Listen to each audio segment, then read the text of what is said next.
Yo, what's up, Revolution? Golden Rage here with Fantasy Rage, talking a little fantasy football, Week 6 edition. Pickups of the week as usual, so here we go. Let's jump right into this. Alright, so first off, we have running back Alex Green, Green Bay Packers. Cedric Benson suffered a foot injury during Green Bay's Week 5 loss and has already been ruled out of next Sunday's game against Houston. Alex Green handled RB duties after Benson's early departure and managed 63 total yards, though most of them came on a single 41-yard run. James Starks remains on the radar but hasn't played yet this season and his status is unknown. It's uncertain if Benson will return, and with the bye week stealing several high-profile backs, owners may have to turn to Green for a short-term insurance. He'd be a lukewarm fantasy option this week against the Texans, guys. So, Alex Green, Green Bay Packers, pick him up if he's available. Alright, we got another running back, Arizona, William Powell. Now with Beanie Wells and then Ryan Williams suffering injuries, the Arizona backfield has become one of the most dangerous places to work in the NFL. The Cardinals are down to just Powell, I believe it's Larod Stevens-Howling, who has missed the last 2 games with hip flexor trouble, and the freshly re-signed Alphonso Smith. Though Powell suffered a possible concussion during last Thursday's game, the Cardinals don't play again until Sunday afternoon, which should give him time to recover.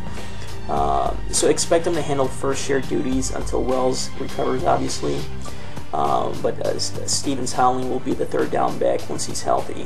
Owners in PPR leagues, for example, and leagues that reward for return yardage should definitely give him a shot. So, William Powell, running back, Arizona Cardinals. Alright, then we got wide receiver Brandon Gibson, Rams, St. Louis. No Amendola, no problem, right? Wrong. Even including his injury-shortened performance Thursday night, Amendola has still accounted for nearly 40% of all the St. Louis receptions this season. That's huge. His loss creates a black hole in the roster that may be impossible to fill. Someone needs to step forward, and the only other Rams wideout who has shown any life this season has been Gibson. He's a very distant second on the team in catches and targets, but he inherits the #1 job by default, obviously. The next 3 St. Louis opponents, we got Miami, Green Bay, and New England. All fall within the top third in terms of most fantasy points allowed to receivers.